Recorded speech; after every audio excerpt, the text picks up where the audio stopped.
Welcome back, friends and family of Russound. I'm Brad Page. This is Joe Dion, and we are going to talk now about the cool little remote that comes with the AVA-Series amplifiers. Now, we talked in the previous video about all the features and functions of the AVA, and one of the key things about these units is if you're just using it with your TV with HDMI, you really don't need to use the remote. Right. You can use the preferred remote that came with your TV or that you're already familiar with.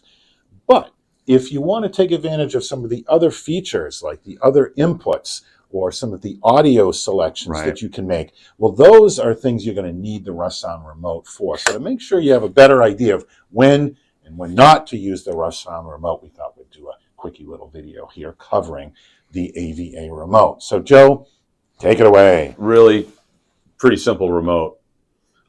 We've got your 3 input buttons, which is ARC, optical, and auxiliary.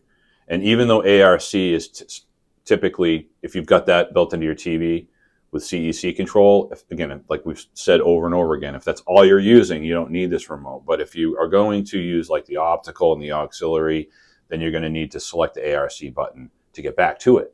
So you do need this remote to swap these inputs back and forth. Right. So if you want to choose between, say, your TV and then you want to listen to a streamer or a turntable or something else you got plugged into, you'll need the Russound remote to select those sources, as well as Bluetooth, because this unit does have Bluetooth built into it. Exactly. So there's your pairing button right here, and then there's the Bluetooth selection. So that would be how you're going to get into that. And you can control the sound with all these inputs too. Right. So, for example, increasing the bass or kind of tailoring the EQ to movies versus listening to music. You've got some of those built-in preset EQs as well as the ability to raise and lower that bass and treble. Exactly. Through the remote. So that's some kind of cool features here that we try to make it easy for you. Switching between especially music, and then if you maybe want to watch the news, you might want to switch your EQ settings.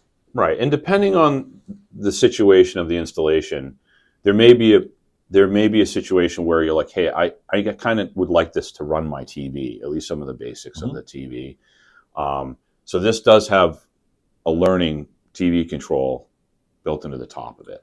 So you want to take a quick look at an example of how you would use this as set it up for a learning? Exactly. Yeah. So what you do is you put the remotes head to head within 6 inches of each other, because this is going to output the IR from the button that you press here, and then this is going to receive the IR on this side. So the way you set that up is you press and hold the set button until the LED lights up, all right? And that takes just like 2-3 seconds. Once you do that, you press the button here that you want to learn, like this is just the power, and then you hit the power button here.